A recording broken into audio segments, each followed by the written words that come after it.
我是一只鸡，可以喊我粉碎机。我的任务是粉碎一切谣言。看看今天的谣言是什么？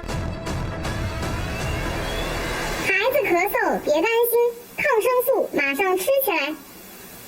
引起孩子咳嗽的原因可以是细菌感染引起的，这个时候可以给孩子使用抗生素，但是更多的时候是由于病毒感染或者是过敏等其他因素所引起的咳嗽。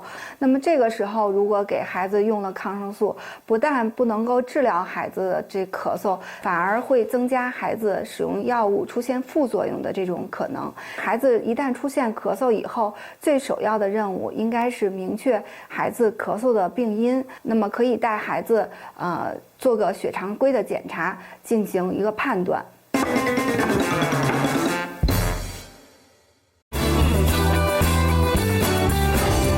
欢迎收看湖北卫视饮食养生会，我是苏琴。我们今天请到的专家呢是来自首都医科大学附属北京中医医院儿科主任医师胡锦丽，欢迎胡主任。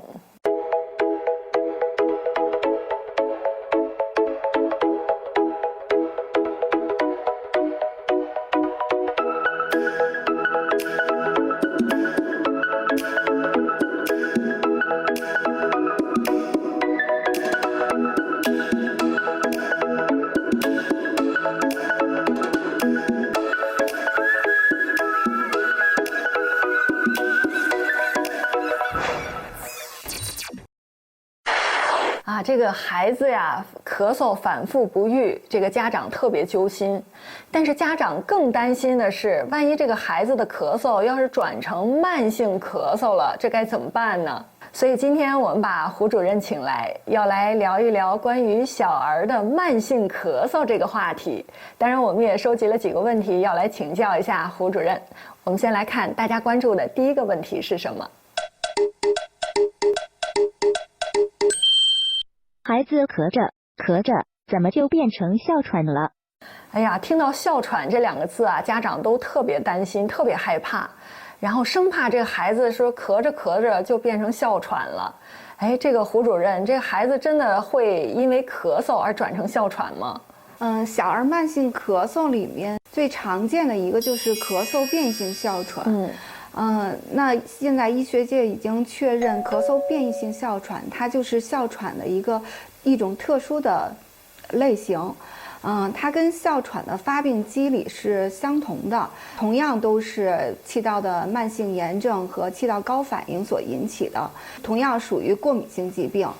这样的孩子往往都是有过敏性疾病的，比如说像过敏性鼻炎、湿疹或者荨麻疹，或者胃肠道过敏。另外，这些孩子他家族也是会有过敏性疾病的这个病史，像父母或者祖父母也有过敏性疾病的这种发生。可是胡主任，哮喘它是喘呀，为什么表现形式会是咳嗽呢？咳嗽变异性哮喘它的特点呢，就是通常孩子是不喘，它只是咳。它的咳嗽呢，主要是以干咳为主，常常是在夜间或者凌晨发作。遇到这个运动，尤其是剧烈运动的时候，会使咳嗽加重。这种咳嗽呢，就是它往往都是同时会有一些过敏性疾病的这种孩子。所以你看，很多孩子啊，一开始是感冒就咳嗽，但是咳着咳着会发现到了医院一检查，变成这个变异性哮喘了。所以是不是因为这个感冒拖久了就会变成这个变异性哮喘呢？像咳嗽变异性哮喘的孩子，他往往同时都有过敏性鼻炎。那么如果在一开始他这两种疾病都同时发作的时候，过敏性鼻炎它会表现出打喷嚏、流鼻涕、鼻塞这些症状，那么跟这个感冒看上去很相似。家长呢以为是孩子得了感冒，经过治疗以后，过敏性鼻炎一般容易好。而这个咳嗽变异性哮喘呢，它好起来比较慢。那么这个过敏性鼻炎的症状消失了，而这个咳嗽变异性哮喘这个咳嗽还没有消失，那么家长呢就误以为是感冒拖成了这个咳嗽变异性哮喘，会有这种误解。所以这个咳嗽变异性哮喘虽然对我们来讲是一个特别陌生的词儿啊，但是它确实是需要有一些专门性的这个针对哈。好的，那我们接着往下看。好的，那我们接着往下看。孩子反复咳嗽，怎么会是鼻子的问题？哎，这个咳嗽应该是喉咙啊、肺啊、气管啊这些部位的问题，怎么跟鼻子还有关系呢？近些年来发现，鼻窦炎是引起儿童慢性咳嗽最容易被忽略的原因之一。因为鼻窦在这个鼻腔的深部，它如果发炎的话，它的分泌物形成的这种浓稠的鼻涕，它容易倒流到咱们的咽喉部，这个会在局部产生强烈的这种刺激，引起这种反射性的咳嗽。长期的这个鼻窦炎不愈的话，也会这个引起孩子的这个抵抗力下降，进一步发展到引起气管、支气管甚至肺炎或者是诱发这个哮喘都有这些可能。哎，我听说过一种说法呀，说小孩子如果得鼻窦炎的话，可能会变笨，这是真的吗？如果长期的鼻窦炎反复发作，这种长期的炎症刺激会使这个孩子的鼻咽部的腺样体增大，这个腺样体增大了以后呢，就会阻塞孩子的气道，引起缺氧。孩子在这种缺氧的状态下，就会对孩子的这个身体发育和智力发育都会产生不利的影响。有的孩子就会出现注意力下降，注意力不集中引起这个学习成绩的下降，所以家长就会觉得孩子可能变笨了。那如果我们想预防这个小孩鼻窦炎的发生，能做些什么呢？刚才咱们也提到了这个。鼻窦炎很多时候呢是由于呼吸道感染以后所并发的，因此要想减少鼻窦炎的发病的话，那么最重要的事情就是要预防孩子感冒。咱们都知道，这个鼻子呢是呼吸道的第一道防线，它呢可以防止这个病原微生物和粉尘的入侵。所以我们在日常生活中呢，就一定要注意保护好我们的鼻子。比如说要改掉一些挖鼻孔、剪鼻毛和拔鼻毛的这些坏习惯，同时要注意给鼻子也经常洗澡。比如在早晨起来洗脸的时候，我们也要想着，清洗一下鼻腔，可以适当的用冷水清洗鼻腔，这样能够这个刺激鼻黏膜，使鼻黏膜的血液循环呢加速，来提高这个鼻腔这个适应外界的这种刺激的这个能力，从而提高的抵抗力，来预防感冒。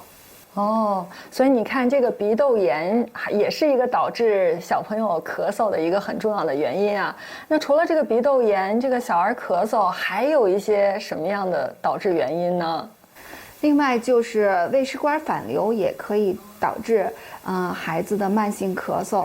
孩子呢平时呢会有这个胃食管反流的症状，比如说这个容易反酸或者反食、反酸烧心打嗝这些胃肠道的症状。所以你看，这个其实别看是一个咳嗽，但有可能还是这个身体当中的其他的器官出了问题哈。所以这个小儿的慢性咳嗽还真是不能忽视哈。那当然在这儿呢，也要提醒正在收看节目的所有的朋友，湖北卫视联合划算最划算的聚划算共同推出超划算爆款好货。打开手机淘宝搜索湖北卫视或者是5个9，进入湖北卫视划算俱乐部，享聚划算100亿补贴，全网低价天天有，等你来哦。好的，我们接着来看大家关心的下一个问题是什么？咳嗽了，马上要喝止咳糖浆来止咳吗？哎，我觉得这个应该是对的呀，难道这个观点不对吗？确实有一些家长呢，那个是见不得孩子咳嗽，尤其是孩子咳嗽时间长了，他的心里就特别揪心，所以呢，他就总是自行的使用一些止咳药。碰巧如果用对了，孩子的咳嗽得到了暂时的缓解。但是大多数情况呢是家长呢是用了药以后，孩子的咳嗽却逐渐的加重了，尤其是不能自行使用一些中枢性的镇咳药，像这个右美沙芬复方可待因这类药可以视作为是麻醉药，它这个镇咳的作用很强，那么很容易掩盖病情。那么真正到孩子去看病的时候呢，就非常影响医生对孩子病情的一个判断，反而会延误孩子的治疗，所以家长一定要避免。但是孩子他就一直咳，就一直不好，那家长也不能眼看着他咳呀，那我们应该做点什么呢？如果孩子的咳嗽是因为呼吸道感染产生的痰阻塞了这个气道的话，那么家长能够做的正确的事情是帮助孩子把痰排出来。痰少了，对呼吸道黏膜的刺激少了，呼吸道黏膜慢慢的修复了，咳嗽呢也就停止了。所以帮助孩子排痰是家长是可以做的一件事情。就是在给孩子拍痰的时候，一定要选择一个适合的时机，一般呢不要选择在那个餐前和餐后1个小时之内进行。那么拍痰的这个时间呢，以每次5到10分钟为宜，拍痰的次数呢一般是4到6次，这样呢才能取得一个比较好的效果。首先要找到孩子痰堵的这个位置，家长趴在孩子的这个胸部听，如果这个胸部发出这种呼噜呼噜的声音，一般就是痰堵的位置。第二呢，就是手的姿势呢，一定要五指并拢，手掌呢要弯曲成空杯状，也就是说中间手掌心这块一定要是空的。拍的时候要以手腕为这个中心，这种轴状的这种拍要手腕放松。可以采用抱着孩子趴在这个家长的这个胸前的这种姿势，或者呢是孩子趴在床上，或者是趴在父母的这个大腿上，这样都可以。从肺的两侧，然后从下往上的一个顺序进行拍痰。同时呢，要观察这个孩子在拍痰的过程中有没有什么不舒服的表现。如果孩子的面色出现了发紫的这种情况，或者呼吸比较急促了，就一定要停下来，等孩子这种情况缓解了，呼吸平稳了，再继续拍痰。刚才胡主任讲的都是特别专业的这个拍痰的这个步骤啊，但是我知道现在很多家长，如果小朋友有这个痰的感觉，他会让小朋友喝水，使劲喝水，喝水是有助于这个咳痰的，是这样吗，胡主任？确实，对于一些这个孩子的这个痰比较粘稠，不容易排出来的时候，喝水是有助于排痰的。同时呢，家长呢也可以通过一些雾化的方式，帮助孩子这个痰液的稀释。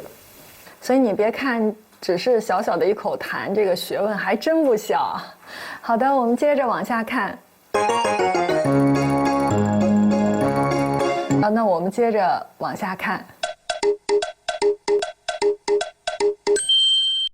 咳嗽变异性哮喘总不好，中医能治好吗？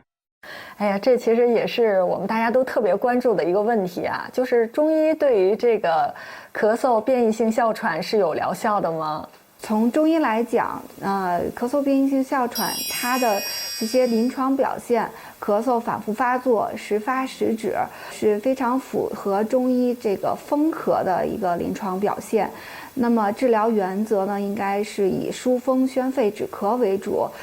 临床上我们常用苏黄止咳胶囊来进行治疗，这是治疗咳嗽变异性哮喘的一个中成药。那么当然，如果孩子能够配合服用汤药的话，那么我们选择这个中药汤剂进行治疗，那么也是一个非常好的方式。除了能够帮助孩子缓解咳嗽的症状以外，也能够提高孩子的这种抗病能力，减少孩子这种疾病的反复发作。但是有的家长看这个孩子啊，这个咳嗽有好转了，就不再用药了。大家就说是药三分毒，能给孩子少吃点药就少吃点药，这种观念是正确的还是错误的？咳嗽变异性哮喘这个病，咱们也知道了，是一个非常顽固的、容易反复发作的一个病。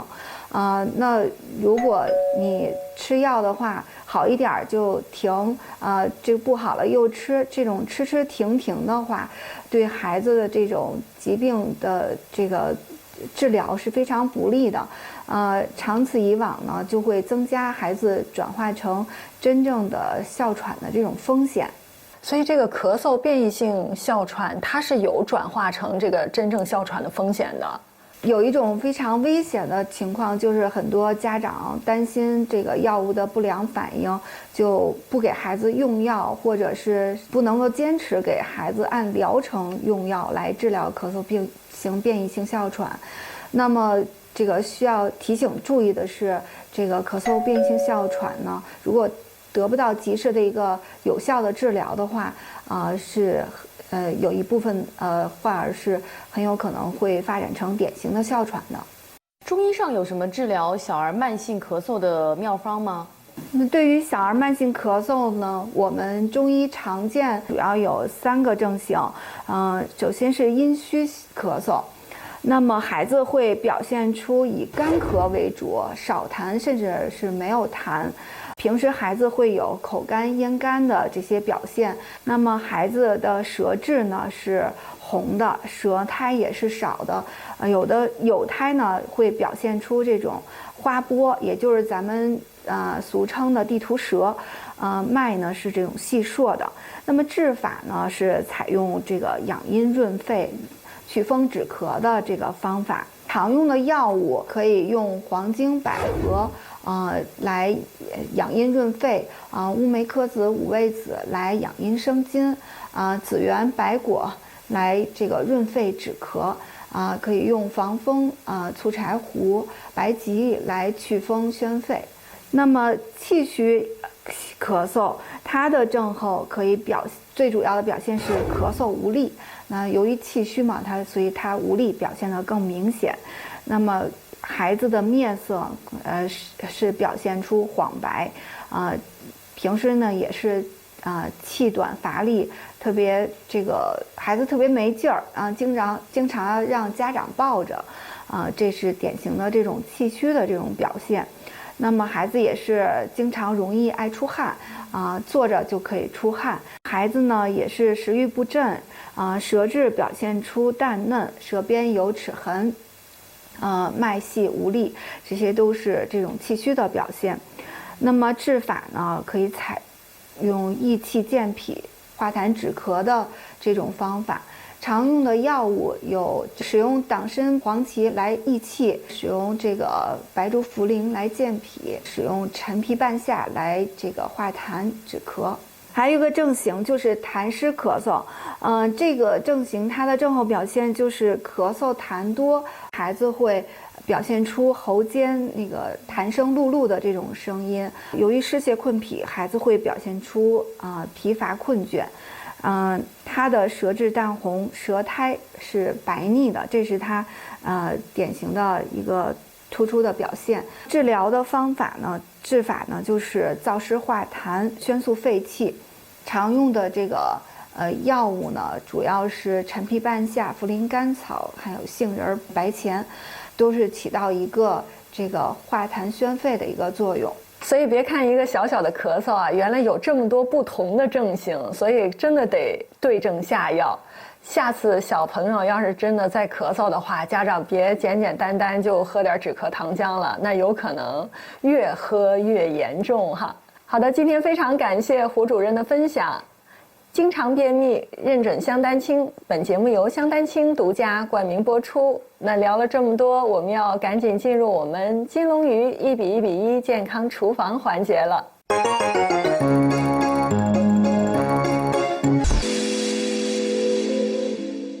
Hello， 大家好，欢迎来到饮食养生会金龙鱼1:1:1健康厨房，我是谢天静。今天咱们来吃什么呢？看看我面前的食材啊，这里有枇杷、西红柿、青椒、红椒，还有猪肉。咱们要做的呢是一道枇杷炒肉。枇杷把它去核之后呢，切成小瓣；西红柿切滚刀块；青椒、红椒啊切成小片，这个肉也片成薄片。这样的话呢，准备工作就全部做完了。那咱们就直奔主题。开火，在锅中倒入闪着金色光芒的金龙鱼1:1:1。等待锅烧热之后呢，下入葱姜炝锅，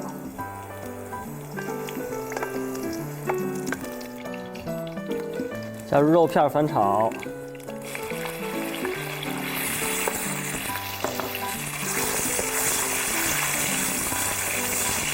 表面炒到发白之后啊，断生了，下入辣椒。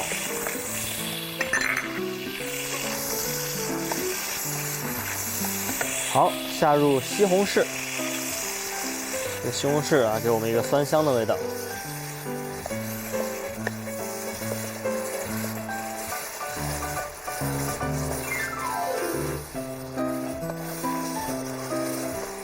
把西红柿的香气炒出来之后呢，我们下入主角枇杷。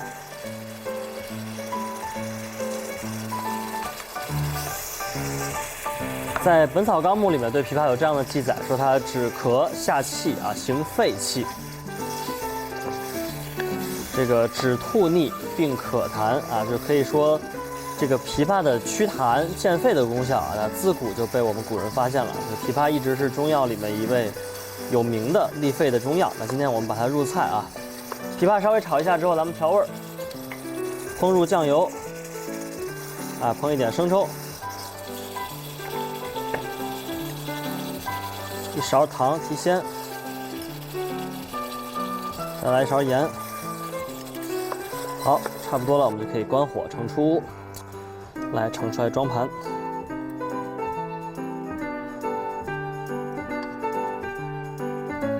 看起来颜色非常鲜艳，而且甜香扑鼻，非常诱人。今天咱们这道枇杷炒肉就做好了，不知道你学会了没有？咱们的节目就到这儿了，下期再见，拜拜。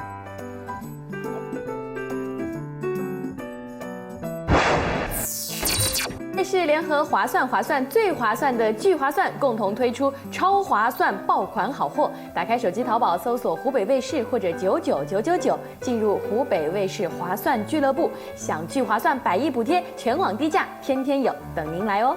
在收看节目的同时呢，也欢迎大家关注饮食养生会的官方微博、微信、抖音、知乎，就有更多的养生干货分享给你了。那今天的节目就是这样，我们下期再见。